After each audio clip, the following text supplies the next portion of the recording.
السلام عليكم ورحمة الله وبركاته. أنفسنا وسيئات أعمالنا،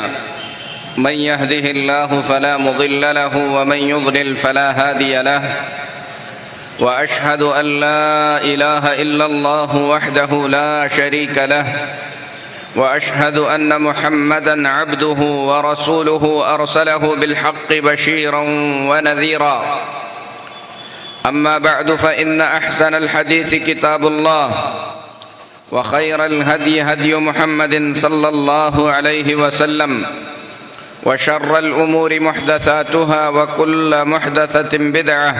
وكل بدعة ضلالة، وكل ضلالة في النار.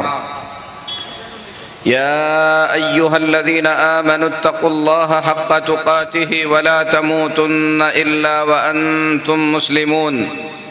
يا أيها الناس اتقوا ربكم الذي خلقكم من نفس واحدة، وخلق منها زوجها، وبث منهما رجالا كثيرا ونساء، واتقوا الله الذي تساءلون به والأرحام، إن الله كان عليكم رقيبا. يا أيها الذين آمنوا اتقوا الله وقولوا قولا سديدا يصلح لكم أعمالكم ويغفر لكم ذنوبكم، ومن يطع الله ورسوله فقد فاز فوزا عظيما. أما بعد، محترم اسلامی بھائیوں، معزز خواتین اسلام، اللہ تبارک و تعالیٰ کا بے انتہا شکر اور اس کا بڑا احسان ہے کہ اللہ تبارک و تعالیٰ نے ہم تمام کو انسانوں میں سے پیدا کیا، اور اللہ تبارک و تعالیٰ نے نوع انسانیت کو، انسانوں کو عزت والا بنایا۔ قرآن پاک میں اللہ کا فرمان ہے، وَلَقَدْ كَرَّمْنَا بَنِي آدم، ہم نے آدم کی اولاد کو عزت سے نوازا۔ یہ اللہ کا احسان ہے کہ اللہ تعالیٰ نے ہم انسانوں کو عزت دی، اور اللہ تبارک و تعالیٰ کا یہ احسان ہے کہ ہم تمام کے باپ آدم علیہ السلام کو اللہ تعالیٰ نے اپنے ہاتھوں سے پیدا کیا، اپنے ہاتھوں سے بنایا۔ اللہ تعالیٰ نے آدم علیہ السلام کو پیدا کرنے کے بعد جنت میں رکھا، اس سے پہلے فرشتوں سے سجدہ کرایا، آدم سے ان کی بیوی حوا کو اللہ تعالیٰ نے پیدا کیا۔ یہ سب اللہ تبارک و تعالیٰ کی مہربانی اور اس کا احسان ہے۔ پھر اس کے بعد قرآن کے کئی مقامات پر اللہ تبارک و تعالیٰ نے آدم علیہ السلام کے واقعے کو تفصیل سے بیان کیا کہ کس طریقے سے جنت میں رکھا گیا، جنت کی تمام نعمتوں کو استعمال کرنے کی اللہ نے اجازت دی، لیکن فرمایا وَلَا تَقْرَبَا هَذِهِ الشَّجَرَةَ فَتَكُونَا مِنَ الظَّالِمِينَ، ایک درخت ہے اس کے قریب نہ جاؤ، اگر جاؤ تو ظالموں میں سے ہو جاؤ گے۔ ابلیس نے آدم علیہ السلام کو ورغلایا، وسوسے میں مبتلا کیا، قسم کھا کر یقین دلایا کہ وہ ان کا بھلا چاہنے والا ہے۔ آدم علیہ السلام اللہ کی نافرمانی کر بیٹھے، اللہ تبارک و تعالیٰ نے آدم علیہ السلام کو جنت سے نکال دیا۔ قرآن میں کئی جگہوں پر اللہ تعالیٰ نے اس واقعے کو بیان کیا ہے۔ سورہ بقرہ کے ابتدائی آیات میں اس واقعے کو بیان کرنے کے بعد اللہ نے فرمایا قُلْنَا اهْبِطُوا مِنْهَا جَمِيعًا فَإِمَّا يَأْتِيَنَّكُم مِّنِّي هُدًى فمن تبع ہدای فلا خوف علیہم ولا هم يحزنون۔ ہم نے کہا کہ تم یہاں سے اتر جاؤ۔ اللہ تعالیٰ نے آدم علیہ السلام کو جنت سے نکالا، آسمان پر سے زمین پر بھیج دیا۔ بھیجتے ہوئے اللہ نے فرمایا قُلْنَا اهْبِطُوا مِنْهَا جَمِيعًا، ہم نے کہا کہ تم تمام کے تمام یہاں سے اتر جاؤ۔ فَإِمَّا يَأْتِيَنَّكُم مِّنِّي هُدًى، تم لوگوں کے پاس میری طرف سے ہدایت آئے گی، رہنمائی آئے گی، سیدھا راستہ بتایا جائے گا۔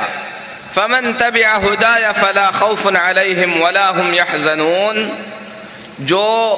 میری بھیجی ہوئی ہدایت کی اتباع کرے گا، میرے بتائے ہوئے راستے کے مطابق زندگی گزارے گا،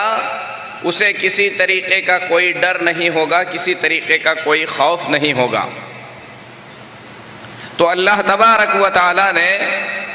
آدم علیہ السلام کو زمین پر اتارنے کے ساتھ ساتھ یہ بھی بتلا دیا کہ جو ہدایت، جو رہنمائی اللہ کی طرف سے بھیجی جائے گی، جو اللہ کی بھیجی ہوئی ہدایت کے مطابق زندگی گزارنے والا ہوگا، اسے ڈرنے کی ضرورت نہیں ہے، اسے غم کرنے کی ضرورت نہیں ہے۔ اللہ تعالیٰ نے اپنے وعدے کے مطابق آدم علیہ السلام کو ہدایت سے نوازا، اللہ تعالیٰ کا سیدھا راستہ اللہ نے بتلایا۔ آدم علیہ السلام کے دنیا سے چلے جانے کے بعد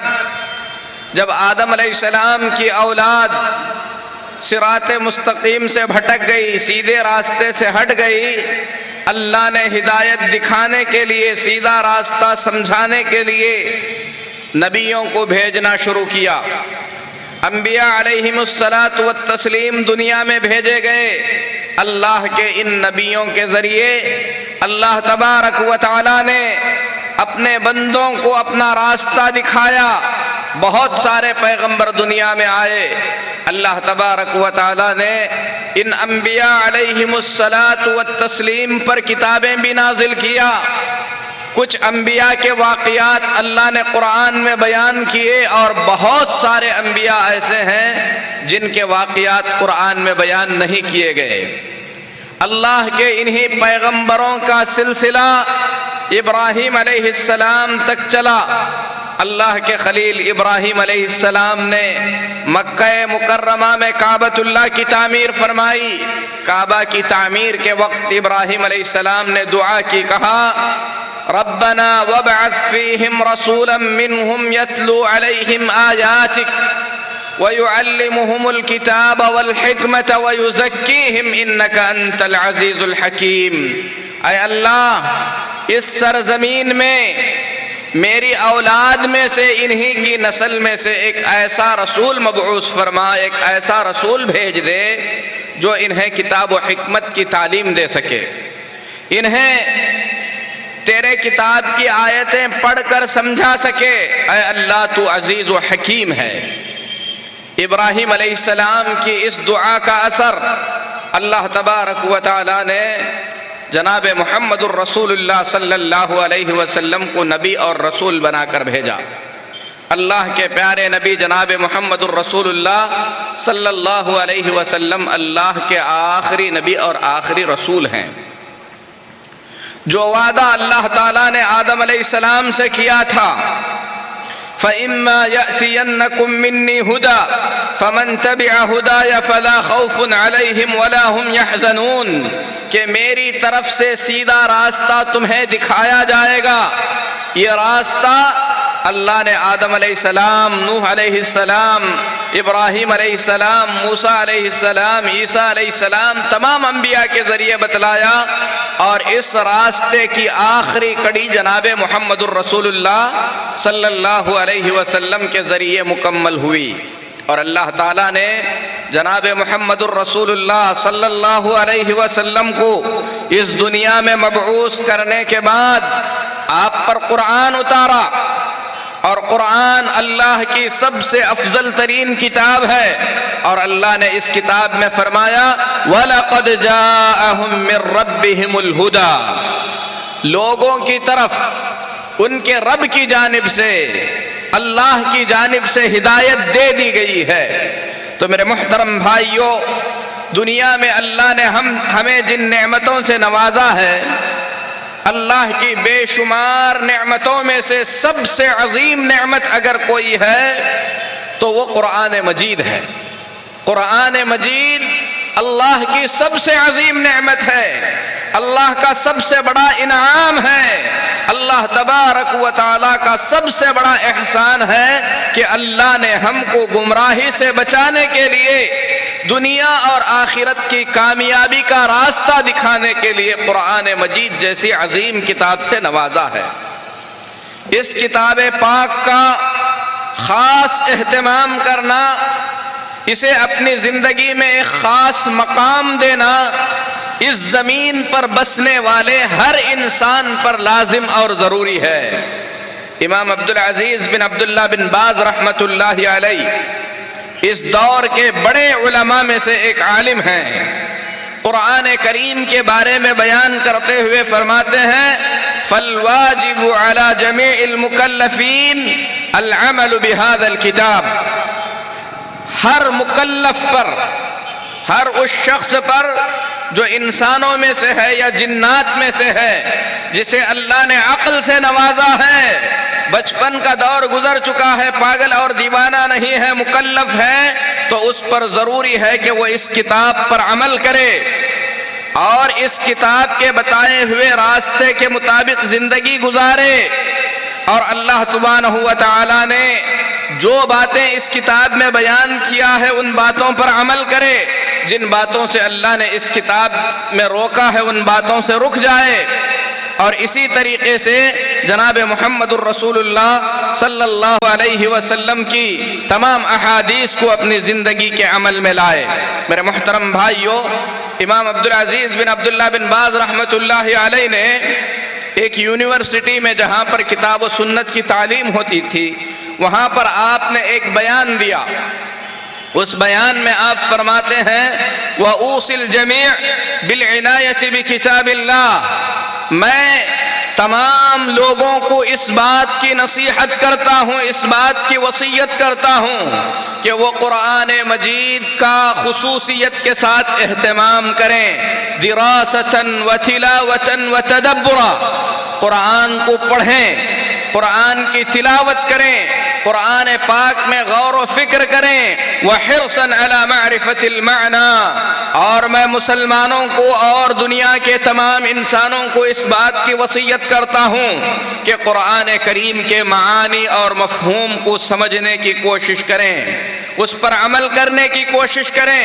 قرآن کا جتنا حصہ وہ یاد کر سکتے ہیں، جتنی صورتیں یاد کر سکتے ہیں اتنی صورتیں یاد کریں۔ وَهُوَ أَعْظَمُ كِتَابٌ، کیونکہ اس زمین پر جتنی بھی کتابیں آئی ہیں، آنے والی ہیں، لکھی گئی ہیں، ان تمام کتابوں میں قرآن مجید سب سے عظیم کتاب ہے۔ وَأَصْدَقُ كِتَابٌ، قرآن مجید دنیا کی سب سے سچی کتاب ہے۔ اللہ سبحانہ و تعالیٰ نے اس کتاب پاک کو سارے انسانوں کے لیے رحمت بنا کر اتارا ہے۔ اس کتاب میں شفا ہے ان تمام بیماریوں کی جو بیماریاں انسانوں کے دلوں میں جنم لیتی ہیں، اور اللہ تبارک و تعالیٰ نے جس طریقے سے قرآن کو شفا بنایا، رحمت بنایا، اسی طریقے سے جناب محمد الرسول اللہ صلی اللہ علیہ وسلم کو بھی اللہ تبارک و تعالیٰ نے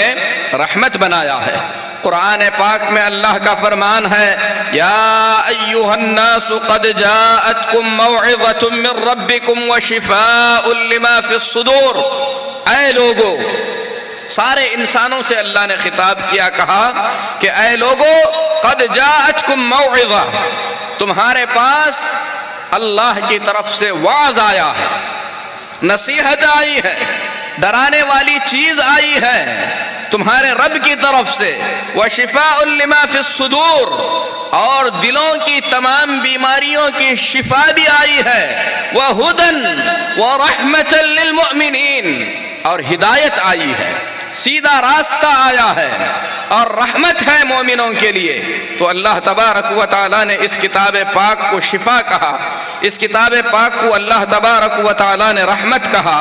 اسی لیے عبدالعزیز بن عبداللہ بن باز رحمہ اللہ فرماتے ہیں چاہے پڑھنے والا ہو یا پڑھانے والا، چاہے کسی بھی کام کے اندر لگا ہوا کوئی بھی آدمی کیوں نہ ہو، اس کو چاہیے کہ کتاب اللہ قرآن کریم کو خاص مقام دے، اسے پڑھے، اسے اپنی زندگی کے اندر اپنائے، کیونکہ یہ قرآن اپنے بارے میں خود فرماتا ہے ان ھذا القرآن یہدی للتی ہی اقوم، یہ قرآن ایسے چیزوں کا راستہ بتاتا ہے جو سب سے صحیح ہے۔ قل ھو للذین آمنوا ھدی وشفاء، اے نبی صلی اللہ علیہ وسلم آپ بتا دیجئے کہ یہ قرآن ایمان والوں کے لیے ہدایت ہے، یہ قرآن ایمان والوں کے لیے شفا ہے۔ میرے محترم بھائیوں، یہ کتاب اتنی مختصر ہونے کے باوجود اتنی کامل ہے کہ اس کتاب میں اللہ تبارک و تعالیٰ نے دنیا کے سارے علوم بیان کر دیے۔ اللہ فرماتا ہے وَنَزَّلْنَا الْكِتَابَ تِبْيَانًا لِكُلِّ شَيْءٍ، ہم نے کتاب اتارا، اور کتاب ایسی اتاری جو تمام چیزوں کو کھول کر بیان کرتی ہے، وَهُدًى وَرَحْمَةً وَبُشْرَى لِلْمُؤْمِنِينَ، اور یہ کتاب ہدایت ہے، یہ کتاب رحمت ہے، یہ کتاب خوشخبری دینے والی ہے، بشارت دینے والی ہے مسلمانوں کے لیے۔ ہم تمام کو چاہیے کہ اس کتاب کی جتنی زیادہ ہو سکے اس کی ہم تلاوت کریں، اسے پڑھیں۔ قرآن پاک میں اللہ تعالیٰ نے فرمایا وَاتْلُ مَا أُوحِيَ إِلَيْكَ مِنَ الْكِتَابِ، اے محمد صلی اللہ علیہ وسلم ہم نے آپ کی طرف کتاب میں جو کچھ بھی اتارا ہے اس کی آپ تلاوت کیجئے۔ وَاتْلُ مَا أُوحِيَ إِلَيْكَ مِنْ كِتَابِ رَبِّكَ، دوسرے مقام پر اللہ فرماتا ہے اے نبی صلی اللہ علیہ وسلم آپ تلاوت کیجئے ان چیزوں کی جو چیزیں آپ کے رب نے کتاب میں آپ پر اتاری ہیں۔ اللہ کے نبی صلی اللہ علیہ وسلم سے اللہ نے اس کتاب پاک میں کہلوایا، فرمانے کے لیے کہا امرت ان اکون من المسلمین، مجھے اس بات کا حکم دیا گیا ہے کہ میں اللہ کے حکم کا پابند ہو جاؤں، مسلمان ہو جاؤں، وَأَنْ أَتْلُوَ الْقُرْآنَ، اور مجھے اس بات کا حکم دیا گیا ہے کہ میں قرآن مجید کی تلاوت کروں۔ تو قرآن میں کئی مقامات پر اللہ تعالیٰ نے قرآن پاک کی تلاوت کا حکم دیا ہے، اور اللہ کے نبی جناب محمد الرسول اللہ صلی اللہ علیہ وسلم نے فرمایا، مسلم شریف کی روایت ہے اقرأوا القرآن فإنه يأتي يوم القيامة شفيعا لأصحابه، قرآن کو پڑھو، قرآن کی تلاوت کرو، کیونکہ قرآن مجید قیامت کے دن پڑھنے والوں کے حق میں سفارش کرے گا۔ صرف قرآن مجید کا پڑھنا کافی نہیں ہے، بلکہ ایک مسلمان کو چاہیے کہ قرآن مجید کو پڑھنے کے ساتھ ساتھ قرآن مجید کے معانی اور مفہوم اور قرآن میں جو میسیج ہے، اللہ کی طرف سے جو پیغام ہے، اس پیغام میں بھی غور و فکر کرے۔ اللہ فرماتا ہے افلا يتدبرون القرآن ام على قلوب اقفالها، کیا یہ لوگ قرآن میں غور نہیں کرتے یا ان کے دلوں پر تالے لگے ہوئے ہیں؟ دوسرے مقام پر اللہ فرماتا ہے کتاب انزلناہ الیک مبارک، اے محمد صلی اللہ علیہ وسلم ہم نے آپ کی طرف جو کتاب اتاری وہ کتاب مبارک ہے، برکت والی ہے، اس کتاب میں برکتیں ہیں۔ کیوں اتاری؟ لیدبروا آیاتہ، تاکہ جسے یہ کتاب مل جائے وہ اس کتاب کو پڑھ کر اس کی آیتوں کے اندر غور و فکر کرے۔ وَلِيَتَذَكَّرَ أُولُو الْأَلْبَابِ، اور ہم نے یہ کتاب اتاری تاکہ اس کتاب میں غور و فکر کرنے کے ساتھ ساتھ اس میں جو باتیں نصیحت کی ہیں ان باتوں کو اپنی زندگی کے اندر اپنائے۔ تو میرے محترم بھائیوں ذرا سوچیں، ساتوں آسمان سے اس سے اوپر عرش والا اللہ، ایسا رب، ایسی ذات، اتنی عظمت والا اتنی شان والا جس کی عزت اور شان اور عظمت اور جلال کو کوئی بیان نہیں کر سکتا۔ پیارے نبی جناب محمد الرسول اللہ صلی اللہ علیہ وسلم فرماتے ہیں قیامت کے دن جب اللہ تبارک و تعالی فیصلے کے لیے آئے گا اور میں اللہ رب العالمین کو دیکھ کر سجدے میں گر جاؤں گا، اور جب تک اللہ کی مرضی ہوگی اس وقت تک میں سجدے میں گرا رہوں گا۔ آگے فرماتے ہیں اللہ کے نبی صلی اللہ علیہ وسلم، اس وقت اللہ تبارک و تعالی اپنی کبریائی، اپنی بڑائی، اپنی تعریف، اپنی حمد و ثنا کے ایسے کلمات مجھے سکھائے گا جو اس وقت تک اپنے مخلوقات میں سے کسی کو نہیں سکھائی گئی ہیں۔ اللہ اکبر! اللہ کی شان، اللہ کی عظمت، اللہ کی کبریائی بیان سے زیادہ اونچی ہے۔ وَلَا يُحِيطُونَ بِهِ عِلْمًا، اللہ تبارک و تعالی کیسا ہے، اس کی بڑائی کتنی ہے، اسے ہم تصور بھی نہیں کر سکتے۔ اس کا عرش، اللہ کا عرش اتنا عظیم ہے۔ عبداللہ بن عباس رضی اللہ تعالی عنہ آیت کریمہ کی تفسیر وسع کرسیہ السماوات والارض، اس کی کرسی آسمانوں اور زمینوں سے بھی زیادہ وسیع ہے۔ اس آیت کریمہ کی تفسیر میں لکھتے ہیں اللہ تبارک و تعالی کی کرسی، اس سے مراد موضع القدمین، تخت کے سامنے پاؤں رکھنے کے لیے بادشاہ کا جو پائیدان ہوتا ہے، پیر رکھنے کے لیے جو بنایا جاتا ہے، اسے کہتے ہیں عربی میں کرسی۔ اور اللہ کی کرسی کے بارے میں اللہ فرماتا ہے وَسِعَ كُرْسِيُّهُ السَّمَاوَاتِ وَالْأَرْضِ، اللہ کی کرسی آسمانوں اور زمینوں سے بھی زیادہ وسیع اور کشادہ ہے۔ اگر ساتوں آسمانوں اور ساتوں زمینوں کو اٹھا کر اللہ کی کرسی میں ڈال دیا جائے تو ایسے لگے گا جیسے کسی کھلے میدان کے اندر کچھ سکے ڈال دیے گئے ہیں۔ والعرش لا يقدر قدره الا اللہ، اور اللہ کا عرش کتنا بڑا ہے اس کا اندازہ اللہ کے سوا کوئی نہیں لگا سکتا۔ اللہ کی عظمت ہے، اتنا عظمت والا اللہ ہم جیسے انسانوں کے لیے، ہم جیسے انسان، حقیر اور ذلیل انسان، وہ انسان جس کے بارے میں اللہ نے قرآن میں فرمایا فَلْيَنظُرِ الْإِنسَانُ مِمَّا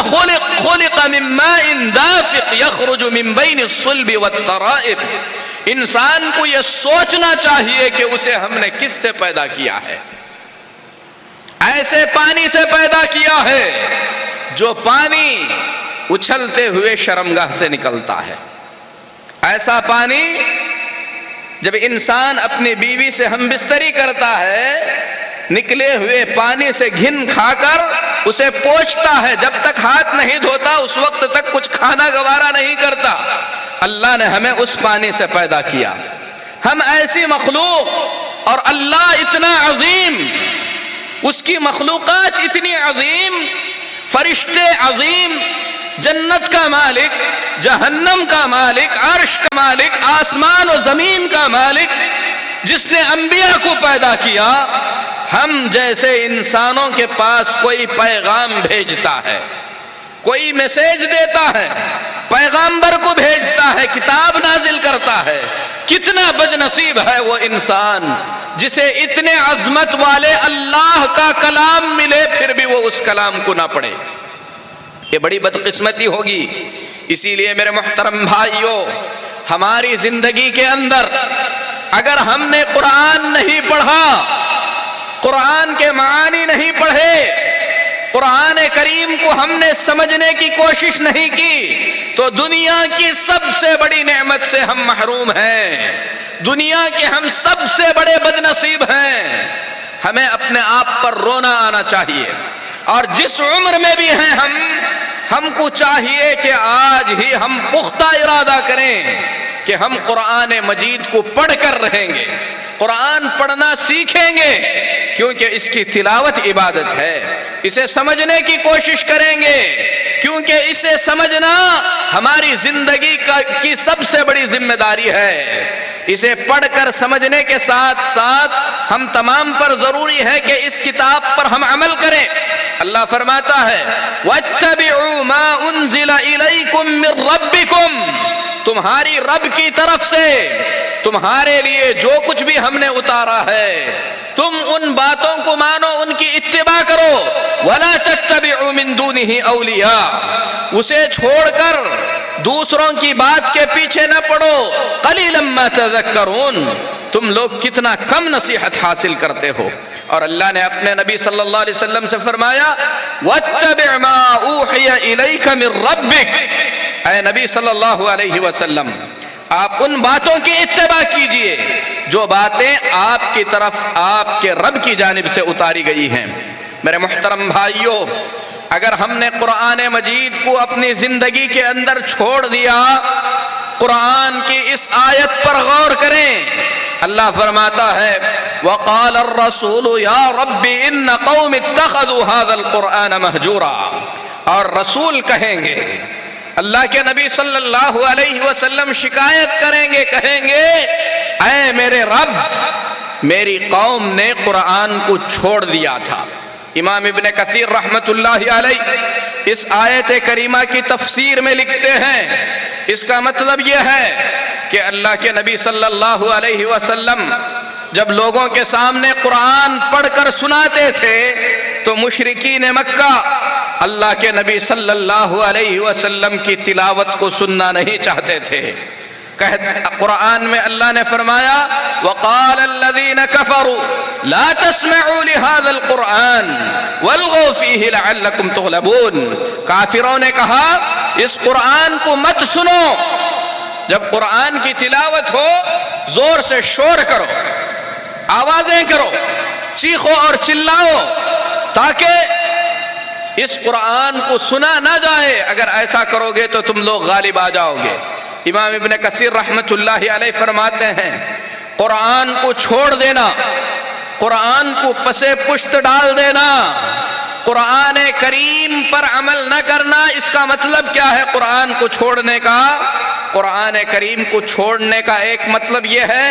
کہ جب تلاوت ہو رہی ہو تو اس وقت ہم شور و شرابہ کرنے لگیں۔ یہ مشرکوں کی عادت ہے، اس سے بچنا چاہیے۔ دوسرا مفہوم یہ ہے کہ آدمی قرآن پر ایمان نہ لائے،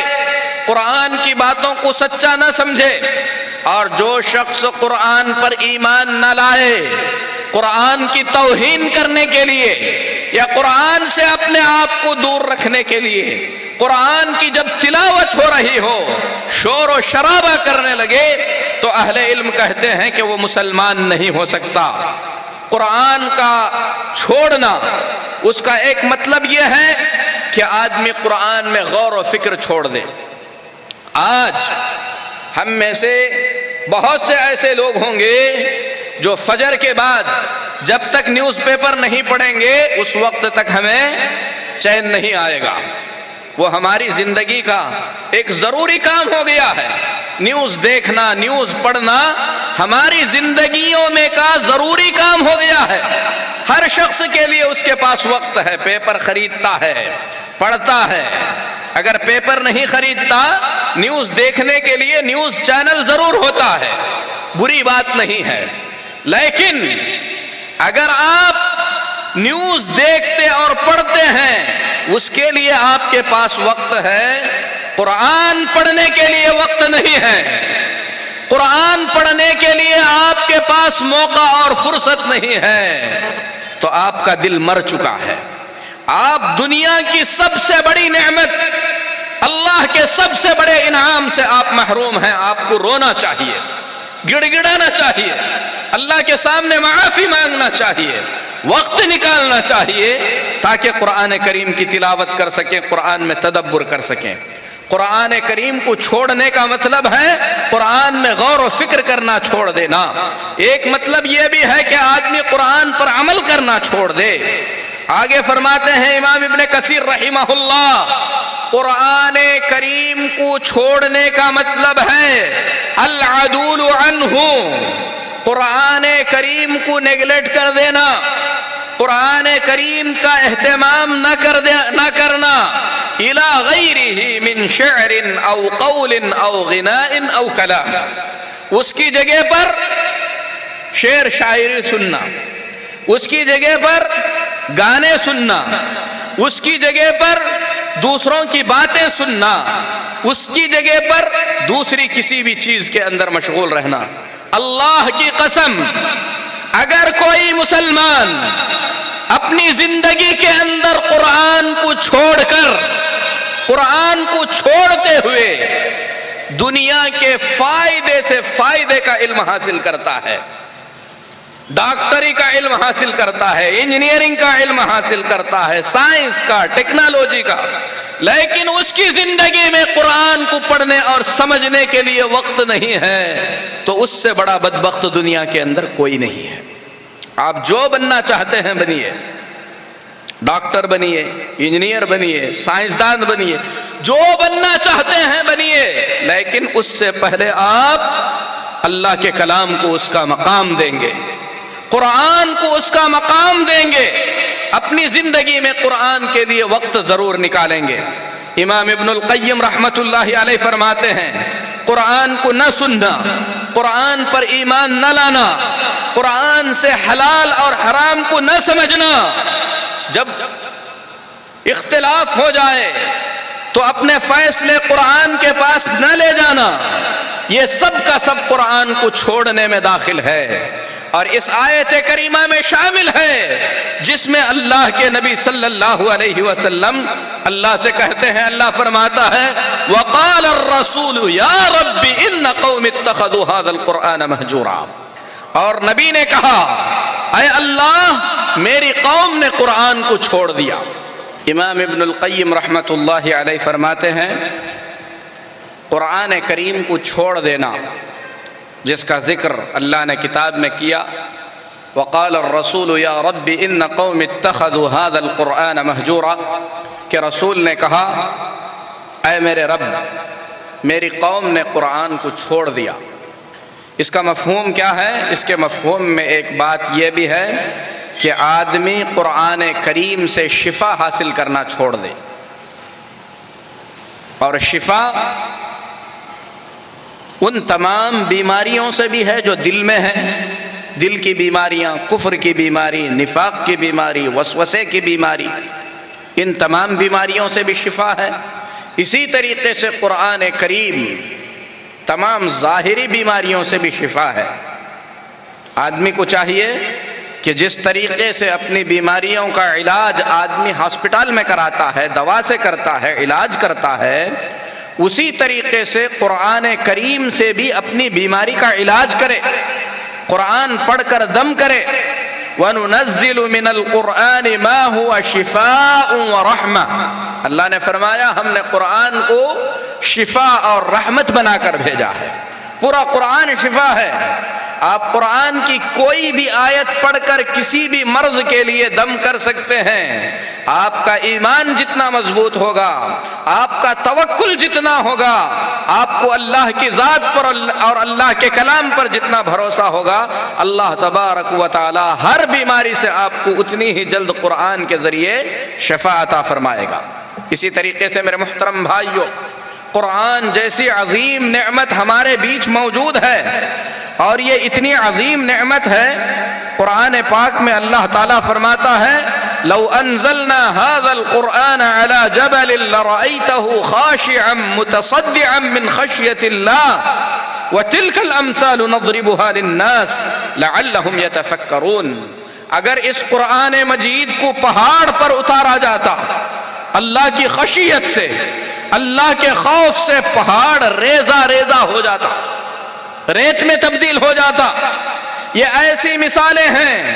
جو ہم لوگوں کو اس لیے بیان کرتے ہیں لعلہم یتفکرون، تاکہ وہ قرآن میں غور و فکر کریں۔ آج کیا بات ہے، ہم لوگ ہر دن قرآن سنتے ہیں، جو نماز پڑھتے ہیں ہر دن قرآن کی تلاوت سنتے ہیں، لیکن ہمارے دل کیوں نہیں کانپتے؟ ہمارے اندر تبدیلی کیوں نہیں آتی؟ اللہ فرماتا ہے وَلَوْ أَنَّ هَذَا الْقُرْآنَ سُيِّرَتْ بِهِ الْجِبَالُ أَوْ قُطِّعَتْ بِهِ الْأَرْضُ أَوْ كُلِّمَ بِهِ الْمَوْتَى، یہ وہ قرآن ہے جس کے ذریعے پہاڑوں کو چلایا جا سکتا ہے، جس کے ذریعے زمین کو پھاڑا جا سکتا ہے۔ اس قرآن میں اتنی طاقت ہے کہ اس کے ذریعے مردوں سے بات کروائی جا سکتی ہے، لیکن یہ قرآن ہمارے دلوں کے اندر اثر کیوں نہیں کرتے؟ قرآن میں اللہ فرماتا ہے قُلْ آمِنُوا بِهِ أَوْ لَا تُؤْمِنُوا، اے نبی صلی اللہ علیہ وسلم کہہ دیجئے تم لوگ ایمان لاؤ یا نہ لاؤ، ان الذین اوتوا العلم من قبلہ اذا یتلی علیہم یخرون للاذقان سجدا، تم سے پہلے جو لوگ تھے انہیں جب قرآن سنایا جاتا تھا تو وہ لوگ سجدے میں گر جاتے تھے اور کہتے تھے سبحان ربنا ان کان وعد ربنا لمفعولا، اے اللہ تیری ذات پاک ہے، اللہ تیرے وعدے پورے ہو کر رہنے والے ہیں۔ اسی طریقے سے اللہ فرماتا ہے انبیاء کا تذکرہ کرنے کے بعد قرآن پاک میں اللہ فرماتا ہے اولئک الذین انعم اللہ علیہم، اللہ کے وہ بندے جن پر اللہ نے انعام کیا، من النبیین جو انبیاء علیہم الصلاۃ والتسلیم میں سے ہیں، من ذریۃ آدم وممن حملنا مع نوح، آدم کی نسل میں سے اور نوح علیہ السلام کی نجات یافتہ نسل میں سے، ومن ذریۃ ابراہیم و اسرائیل، ابراہیم کی نسل سے، اسرائیل اور یعقوب کی نسل سے، وممن ہدینا، اور وہ لوگ جن کو ہم نے ہدایت سے نوازا، واجتبینا جن کو ہم نے چنا، اذا تتلی علیہم آیات الرحمن خروا سجدا وبکیا،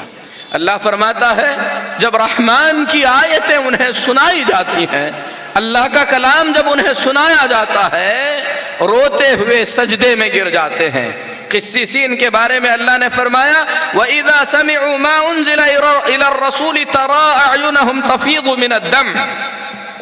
اے نبی صلی اللہ علیہ وسلم آپ دیکھیں گے یہ قسیسین، یہ رہبان، جب انہیں قرآن سنایا جاتا ہے تو ان کی آنکھوں سے آنسو نکلتے ہیں۔ تو میرے محترم بھائیو، اسماء رضی اللہ تعالی عنہا سے ان کے پوتے نے عبداللہ بن عروہ بن زبیر کے بیٹے نے، عروہ بن زبیر کے بیٹے عبداللہ بن عروہ بن زبیر نے اپنی دادی حضرت اسماء ابو بکر کی بیٹی سے پوچھا اللہ کے نبی صلی اللہ علیہ وسلم کے صحابہ کو جب قرآن سنایا جاتا تھا تو ان کی حالت کیسی ہوتی تھی؟ فرماتی ہیں اسماء رضی اللہ تعالی عنہا تدمع اعینہم وتقشعر جلودہم کما نعہم اللہ، ان کی آنکھوں سے آنسو نکلتے تھے، ان کے رونگٹے کھڑے ہو جاتے تھے، جیسا کہ اللہ تبارک و تعالی نے ان کے بارے میں بیان کیا ہے۔ جبیر بن مطعم رضی اللہ تعالی عنہ اللہ کے نبی صلی اللہ علیہ وسلم کو فرماتے ہوئے سنے، آپ سورۃ الطور پڑھ رہے تھے، ام خلقوا من غیر شیء ام هم الخالقون، فرماتے ہیں کاد قلبی ان یطیر۔ جب یہ آیت میں نے سنا، اس آیت میں اللہ پوچھتا ہے، فرماتا ہے کیا یہ لوگ بغیر کسی پیدا کرنے والے کے، بغیر کسی چیز کے پیدا کیے گئے، یا انہوں نے خود ہی اپنے آپ کو پیدا کر لیا ہے؟ جبیر بن مطعم ابھی مسلمان بھی نہیں ہوئے تھے، فرماتے ہیں کاد قلبی ان یطیر، ایسے لگتا تھا میرا دل نکل کر اڑ جائے گا۔ ابو بکر صدیق رضی اللہ تعالی عنہ نے قسم کھا لی جب ام المؤمنین حضرت عائشہ رضی اللہ تعالی عنہا پر تہمت لگائی گئی۔ تہمت لگانے والوں میں کچھ ایسے لوگ بھی تھے جن کو ابو بکر صدیق رضی اللہ تعالی عنہ خرچہ پانی دیا کرتے تھے۔ جب تہمت لگی ابو بکر صدیق نے ان کا کھانا پینا بند کر دیا، خرچہ بند کر دیا۔ اللہ نے فرمایا وَلَا يَأْتَلِ أُولُو الْفَضْلِ مِنْكُمْ، جن کو اللہ نے مال سے نوازا ہے ان کو ایسا نہیں کرنا چاہیے۔ اللہ نے روکا اور آگے فرمایا أَلَا تُحِبُّونَ أَن يَغْفِرَ اللَّهُ لَكُمْ، کیا تمہیں یہ پسند نہیں ہے کہ اللہ تمہاری مغفرت کرے، اللہ تمہیں بخش دے؟ ابو بکر صدیق رضی اللہ تعالیٰ عنہ فرمانے لگے بلا احب ان تغفر لی، اے اللہ کیوں نہیں، تیرے ذات کی قسم میں چاہتا ہوں کہ تو مجھے معاف کر دے۔ اور فوراً ابو بکر صدیق نے اپنی بیٹی پر تہمت لگانے والوں کی تہمت کو بھلا دیا۔ انہیں جو نان و نفقہ دیتے تھے وہ نان و نفقہ ابو بکر صدیق نے جاری کر دیا۔ اللہ نے قرآن نازل فرمایا لن تنالوا البر حتى تنفقوا مما تحبون، نیکی اس وقت تک حاصل نہیں ہوگی جب تک کہ اپنی پسندیدہ چیزیں اللہ کے راہ میں قربان نہ کر دو۔ تو ابو طلحہ رضی اللہ تعالیٰ عنہ اللہ کے نبی کے پاس آئے، آ کر کہنے لگے اے اللہ کے نبی صلی اللہ علیہ وسلم، آیت نازل ہو چکی ہے اور میرے لیے سب سے محبوب میرا وہ باغ ہے اور اس باغ کو میں اللہ کے راہ میں صدقہ کر دیتا ہوں۔ حضرت عمر رضی اللہ تعالیٰ عنہ اپنی زندگی میں سب سے بڑی جو دولت پائے تھے، ایک زمین، اس آیت کریمہ کے نازل ہونے کے بعد حضرت عمر نے وہ صدقہ کر دیا۔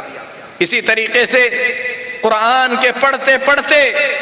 عمر بن خطاب رضی اللہ تعالیٰ عنہ کے کانوں میں آیت پڑی ان عذاب ربک لواقع ما له من دافع، تمہارے رب کا عذاب آ کر رہے گا، اسے کوئی ٹال نہیں سکتا۔ راوی کہتے ہیں آیت کریمہ کی تلاوت کو سننے کے بعد عمر گھر میں بیمار پڑ گئے، کئی دن تک لوگ جا کر ان کی عیادت کرتے رہے اور کسی کو پتہ نہیں چلا کہ وہ بیماری کی وجہ کیا ہے۔ میرے محترم بھائیوں، پانی کی طرح شراب پینے والوں کو اللہ نے شراب حرام کر کے فرمایا فَهَلْ أَنْتُمْ مُنْتَهُونَ، کیا اب تم شراب پینا چھوڑ دو گے؟ تو ایک آواز سے سب نے کہا انتہینا، ہم رک جاتے ہیں۔ اسے کہتے ہیں قرآن سے اثر لینا۔ ہم تمام کو چاہیے کہ قرآن کو اپنی زندگی میں مقام دیں۔ وقت بہت مختصر ہے، میں اپنی بات کو بہت مختصر کرتے ہوئے دو باتیں اور عرض کرنا چاہتا ہوں۔ قرآن کریم، اس کے لیے ہم اپنی زندگی میں وقت نکالیں، اسے دیکھ کر کم از کم ہم پڑھنے کی کوشش کریں، تلاوت کریں۔ یہ ہماری زندگی کا سب سے اہم ہدف ہونا چاہیے۔ آپ بوڑھے ہو گئے ہیں، جوان ہو گئے ہیں، جس عمر میں بھی ہیں، ابھی سے آپ عزم کریں قرآن پڑھنا آپ سیکھیں گے، اور جب تک آپ نہیں سیکھیں گے زیادہ سے زیادہ قرآن کو سنیں۔ جو صورتیں آپ کو یاد ہیں ان صورتوں کو بار بار دہرا کر پڑھیں۔ یہ اللہ کی عبادت ہے، یہ اللہ کا کلام ہے، یہ سوچ کر پڑھیں کہ یہ اللہ کا کلام ہے، اور اللہ کے کلام کو دنیا کے کلام پر وہی مقام حاصل ہے جو اللہ کی ذات کو تمام مخلوقات پر حاصل ہے۔ قرآن اللہ کا کلام ہے، مخلوق نہیں ہے۔ اس کی تعظیم ہونی چاہیے، دلوں میں اس کا مقام اور مرتبہ ہونا چاہیے۔ آدمی کو چاہیے کہ قرآن کے لیے وقت نکالے، اس کے معانی کو سمجھنے کی کوشش کرے۔ معانی کو سمجھنے کی کوشش کرنے کا مطلب یہ نہیں ہے کہ ہم میں سے ہر شخص مفتی بن جائے۔ ایک عام وبا جو معاشرے کے اندر بڑی تیزی سے پھیلتی جاتی ہے وہ یہ ہے کہ آدمی بغیر علم کے اللہ کے دین میں زبان کھولنے کو برا نہیں سمجھتا، جبکہ یہ بہت بری چیز ہے۔ خصوصاً قرآن کی کسی بھی آیت کے معانی اور مطلب کو بتانے سے پہلے آدمی کو اس بات پر یقین کر لینا چاہیے کہ یہ معنی، یہ مطلب جو اللہ کے کلام کا میں بیان کر رہا ہوں یہ مستند ہے کہ نہیں ہے، اسے اللہ کے نبی اور صحابہ نے بیان کیا ہے کہ نہیں کیا ہے۔ یہ معنی اور مفہوم جو میں بتا رہا ہوں علماء دین میں سے کس عالم نے یہ معنی بیان کیا ہے؟ اپنی عقل سے، اپنی سوچ سے آدمی قرآن کی تفسیر کرنے کی کوشش نہ کرے، یہ بہت بڑی غلطی ہے۔ اللہ فرماتا ہے فَمَنْ أَظْلَمُ مِمَّنِ افْتَرَى عَلَى اللَّهِ كَذِبًا، اس سے بڑا ظالم کون ہو سکتا ہے جو اللہ تبارک و تعالیٰ پر جھوٹ گھڑتا ہے۔ اور جو شخص قرآن کی بغیر علم کے تفسیر کرے گا وہ اس آیت کریمہ کی تفسیر، اس آیت کریمہ کے اندر داخل ہو جائے گا۔ اسی طریقے سے ایک حدیث شریف، مسلم شریف کی حدیث ہے، عبداللہ بن عمرو بن عاص رضی اللہ تعالیٰ عنہ فرماتے ہیں میں اللہ کے نبی صلی اللہ علیہ وسلم کے پاس دوپہر کے وقت آیا، دو آدمیوں کی آواز بلند ہو رہی تھی، دو آدمی کسی آیت کے مفہوم کو لے کر لڑ رہے تھے۔ اللہ کے نبی جناب محمد الرسول اللہ صلی اللہ علیہ وسلم کا مبارک چہرہ غصے سے سرخ ہو گیا، آپ صلی اللہ علیہ وسلم کے چہرے میں غصہ دکھائی دینے لگا۔ غصے کی حالت میں آپ نے فرمایا انما ہلک من کان قبلکم باختلافہم فی کتاب اللہ، تم سے پہلے لوگوں کی تباہی اور بربادی اسی لیے ہوئی کہ وہ اللہ کی کتاب میں اختلاف کیا کرتے تھے۔ اس معنی کی حدیثیں بہت زیادہ ہیں۔ یہی وجہ ہے کہ صحابہ کرام رضی اللہ تعالی عنہم اجمعین سے اگر کوئی شخص قرآن کریم کی کسی آیت کا مفہوم پوچھتا اور وہ انہیں معلوم نہ ہوتا تو ہرگز بیان نہیں کرتے تھے۔ ابو بکر صدیق رضی اللہ تعالی عنہ سے کسی نے کسی آیت کے مفہوم کے بارے میں پوچھا تو ابو بکر صدیق رضی اللہ تعالی عنہ پریشان ہو گئے، کہنے لگے ایُّ سماء تظلنی وأي أرض تقلني وأين أذهب وماذا أفعل إذا قلت في كتاب الله بما ليس لي به علم۔ کون سا آسمان مجھے پناہ دے گا، کون سی زمین مجھے اپنے اوپر رہنے دے گی، میں کہاں جا کر بچ سکوں گا، کیا کر کے بچ سکوں گا اگر اللہ کی کتاب کے بارے میں کوئی ایسی بات کہوں جس کا مجھے علم نہیں ہے۔ آج بغیر سرٹیفکیٹ کے کوئی آپریشن نہیں کر سکتا، انجینئر کی ڈگری کے بغیر کوئی کسی بلڈنگ کا پلان نہیں بنا سکتا، لیکن بغیر علم کے ہر آدمی خطیب بن کر، بغیر علم کے ہر آدمی مفتی بن کر، بغیر علم کے ہر آدمی عالم بن کر فتویٰ دینے کے لیے کھڑا ہو جاتا ہے۔ اگر بغیر ڈگری کے کوئی گھر کا پلان بنائے گا تو زیادہ سے زیادہ وہ گھر گر جائے گا، اگر بغیر سرٹیفکیٹ کے کوئی کسی کا آپریشن کرے گا تو زیادہ سے زیادہ اس کی موت ہو جائے گی، لیکن بغیر علم کے اللہ کے دین کے بارے میں اگر زبان کھولے گا تو اس کی آخرت کو برباد کر دے گا، اسے جنت سے محروم کر کے ہمیشہ کا جہنمی بنا دے گا۔ یہ نقصان سب سے بڑا نقصان ہے۔ اسی لیے اللہ کے پیارے حبیب جناب محمد الرسول اللہ صلی اللہ علیہ وسلم نے کھلے الفاظ میں فرمایا کہ یہ دین، یہ علم ایک دین ہے، اس دین کو آپ جہاں سے لے رہے ہیں پہلے اس چیز کو دیکھیں، صحیح لوگوں سے علم لیں، صحیح طور پر علم حاصل کریں، قرآن کا اہتمام کریں، معتبر تفاسیر پڑھیں، اچھے اہل علم کے جو ترجمے ہیں ان ترجموں کو پڑھیں، اپنی رائے سے، اپنی سوچ سے، اپنی سمجھ سے، بغیر علم کے فتویٰ بازی سے دور رہیں، ایسے لوگوں سے دور رہیں جو بغیر علم کے جہالت کی، اپنی جہالت اور نادانی کی وجہ سے لوگوں کو گمراہی کے راستے کی طرف لے جاتے ہیں۔ قرآن کریم اپنے ماننے والوں کو دعوت دیتا ہے، اگر آپ ایمان والے ہیں صرف ابتدائی سورہ بقرہ کی ابتدائی 5 آیات پڑھیں، ان 5 آیتوں میں اللہ تبارک و تعالی نے ان خوش نصیب بندوں کا ذکر کیا ہے جو قرآن سے فائدہ اٹھا سکتے ہیں۔ 5 آیتیں اور اس کا ترجمہ بیان کر کے اپنی بات ختم کرتا ہوں۔ اللہ فرماتا ہے الف لام میم ذالک الکتاب لا ریب فیہ، الف لام میم یہ کتاب، اس میں کوئی شک نہیں ہے، ھدی للمتقین، یہ کتاب متقیوں کے لیے ہدایت ہے۔ کس کے لیے ہدایت ہے؟ متقیوں کے لیے۔ اور آگے اللہ نے متقیوں کی صفات بتائی، الذین یؤمنون بالغیب، ان کی پہلی خوبی یہ ہے کہ وہ غیب پر ایمان لاتے ہیں، وَيُقِيمُونَ الصَّلَاةَ، نماز قائم کرتے ہیں، وَمِمَّا رَزَقْنَاهُمْ يُنْفِقُونَ، جو اللہ نے روزی عطا کیا ہے اس میں سے خرچ کرتے ہیں، وَالَّذِينَ يُؤْمِنُونَ بِمَا أُنزِلَ إِلَيْكَ وَمَا أُنزِلَ مِن قَبْلِكَ وَبِالْآخِرَةِ هُمْ يُوقِنُونَ، اے نبی صلی اللہ علیہ وسلم جو کچھ ہم نے آپ پر اتارا ہے اس پر بھی ایمان لاتے ہیں، جو آپ سے پہلے پیغمبروں پر اتارا گیا اس پر بھی ایمان لاتے ہیں، اور آخرت پر یہی لوگ ایمان لانے والے ہیں۔ تو میرے محترم بھائیوں، متقیوں کے لیے قرآن ہدایت ہے، اور متقی ایمان اور عمل صالح والا ہوتا ہے۔ اگر حقیقت میں قرآن سے فائدہ اٹھانے کا دل کرتا ہے تو ہم کو چاہیے کہ ہمارے ایمان کا ہم حساب لیں، اسی طریقے سے اپنے عمل کو ہم سدھاریں، اللہ سے دعا بھی کریں، اور معتبر اہل علم کی کتابوں سے قرآن کا صحیح علم حاصل کرنے کی ہم کوشش کریں۔ اور بڑی خوشی کی بات ہے کہ آج کے اجلاس میں ایک عظیم کتاب المصباح المنیر، جو کہ امام ابن کثیر رحمۃ اللہ علیہ کی تفسیروں میں سے سید التفسیر جسے کہا جا سکتا ہے، معصور تفسیر، صحابہ تابعین کے نقش قدم پر چلتے ہوئے جو تفسیر لکھی گئی، اسی کتاب کا خلاصہ المصباح المنیر کا آخری حصہ 30واں جز جو ہے، جو عربی زبان میں تھا، کچھ لوگوں نے کنڑی زبان میں کیا ہے،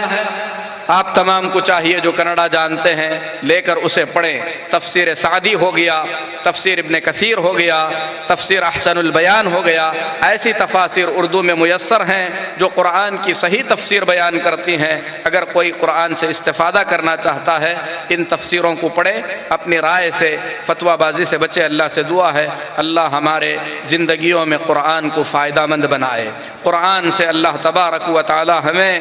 ہدایت عطا فرمائے، قرآن کو اللہ تعالی ہمارے لیے حجت بنائے، اللہ تبارک و تعالی گمراہی سے محفوظ رکھے۔ اقول قولی ھذا واستغفر اللہ لی ولکم ولسائر المسلمین فاستغفروہ انہ هو الغفور الرحیم۔